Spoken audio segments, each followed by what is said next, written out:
ಬೇಕಾದ್ರೆ ನಮ್ದು ಗಾಡಿ ಬಿಡೋದಿಲ್ಲ ಅವರು, ನಾವು ರೊಕ್ಕ ಕೊಡ್ಬೇಕಲ್ಲಿ.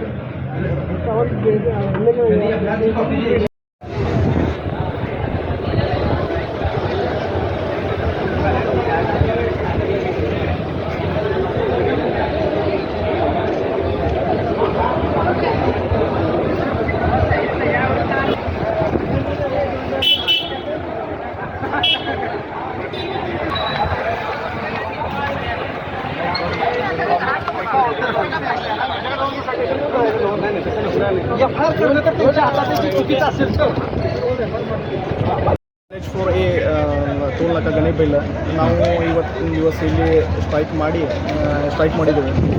ಕಾರಣಾಂತರ ಈ ರಸ್ತೆಯಲ್ಲಿ ಯಾರ್ದ ಫಾರ್ಮರ್ಸ್ ಅವ್ರದ್ದು ಯಾರ್ದು ಹೊಲ ಹೋಗಿದೆ ಅವ್ರಿಗೆ ಕೆಲವೊಬ್ಬರಿಗೆ ಸಿಕ್ಕಿಲ್ಲ. ಒಂದು 7-8 ತಿಂಗಳ ಹಿಂದಗಡೆ ಡಿ ಸಿ ಸಾಹೇಬರು ಇಲ್ಲಿ ಬಂದು ಪ್ರಾಮಿಸ್ ಕೊಟ್ಟು ಹೋಗಿದ್ರು. ಇಲ್ಲಿ ಅಂದರೆ ಯಾರ್ಯಾರಿಗೆ ಇದು ಫಾರ್ಮರ್ಸ್ಗೆ ಏನು ನಾವು ಅವಾರ್ಡ್ ಮಾಡ್ತೇವೆ ಅಂತ ಕೊಡಲಿ. ಇನ್ನೂ ಮಟ್ಟ ಏನು ಅದು ಮುಂದೆ ಸ್ಟೆಪ್ಸ್ ಅವರು ತಗೊಂಡಿಲ್ಲ. ಅದು ಎಲ್ಲರಿಗೆ ಫಾರ್ಮರ್ಸ್ಗೆ ಯಾರ್ಯಾರ್ದು ಹೊಲ ಹೋಗಿದೆ ಅವ್ರಿಗೆ ಎಲ್ಲರಿಗೆ ಪೇಮೆಂಟ್ ಸಿಗಬೇಕು ಅಂತ ಅದು ಒಂದು ರಿಕ್ವೆಸ್ಟ್ ಇತ್ತು. ಆಮೇಲೆ ಎರಡನೇ ಅಂದರೆ MLA ಹೆಸರು ಮ್ಯಾಗ ಎಕ್ಸೆಪ್ಟೆಡ್ ವೆಹಿಕಲ್ಸ್ 1-2 MLA ಅವರು ಫ್ರೀ ಹೋಗ್ಬೋದು. ಇಲ್ಲಿ ಅವರ ಹೆಸರು ಮ್ಯಾಗ ಕಡಿಮೆ ಒಂದು 8-10 ವೆಹಿಕಲ್ಸ್ ಅವರು ಫ್ರೀಯಲ್ಲಿ ಇಲ್ಲಿ ಅವರು ಟೋಲ್ ತುಂಬುವುದಿಲ್ಲ. ಕಂಟಿನ್ಯೂ ಇಲ್ಲಿಂದ ಅವರು ಅಡ್ಡಾಡ್ತಾರೆ. ಅಂಥ ಎಕ್ಸೆಪ್ಟೆಡ್ ವೆಹಿಕಲ್ಸ್ ಯಾವ್ಯಾವ ಇದ್ದೇವೆ ಅದ್ರ ಮ್ಯಾಗ ಯಾವ್ಯಾವ ಎಕ್ಸ್ಟ್ರಾ ವೆಹಿಕಲ್ಸ್ ಇದ್ದಾವೆ ಅವ್ರ ಮ್ಯಾಗ ಕೇಸ್ ಆಗಬೇಕು. ಯಾಕಂದ್ರೆ ನಾವು ಇಲ್ಲಿ ಬಾಜುಕು ಇಲ್ಲಿ PH ಇದೆ, ಪ್ರೈಮರಿ ಹೆಲ್ತ್ ಕೇರ್ ಸೆಂಟ್ರ್ ಇದೆ. ನಮ್ಮ ಗಾಡಿಯಾಗ ಯಾವಾಗಲೂ ನಾವು ಪೇಷಂಟ್ಸ್ಗೆ ಹಾಕೊಂಡು ಬರ್ತೇವೆ ಇಲ್ಲಿ ತೋರಿಸ್ಲಿಕ್ಕೆ. ಆವಾಗ ಇವರು ನಮ್ಗೆ ಬಿಡೋದಿಲ್ಲ. ನಮ್ಮ ಸಾಮಾನ್ಯ ಜನರಿಗೆ ಯಾರಿಗೆ ಬಿಡಂಗಿಲ್ಲ.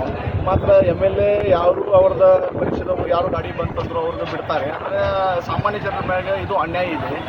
ಅದು ಬೆಳಕು ಮತ್ತೊಂದು ಅಂದ್ರೆ ಇಲ್ಲಿ ಸರ್ಕಲ್ನಲ್ಲಿ ಒಂದು 8-10 ಹಳ್ಳಿ ಇದ್ದಾವೆ 5 ಕಿಲೋಮೀಟರ್ಸ್ ರೇಡಿಯಸ್ನಲ್ಲಿ. ಅವರಿಗೆ ಎಲ್ಲರಿಗೆ ಟೋಲ್ ಫ್ರೀ ಆಗಬೇಕು.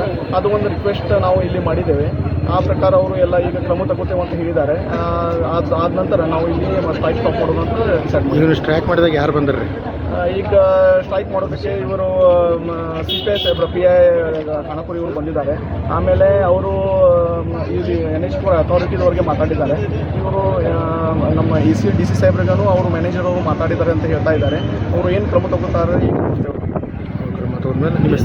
ನನ್ನ ಹೆಸರು ಪ್ರಸಾದ್ ಪಟೇಲ್ ಅಂತ. ನಾನು ಗ್ರಾಮ ಪಂಚಾಯತ್ ಸದಸ್ಯ ಗರ್ಲಮುಂಜಿ ಇವರು. ಮತ್ತು ಇವರು ನಮ್ಮ ಎಲ್ಲರೂ ಕಾರ್ಯಕರ್ತರು.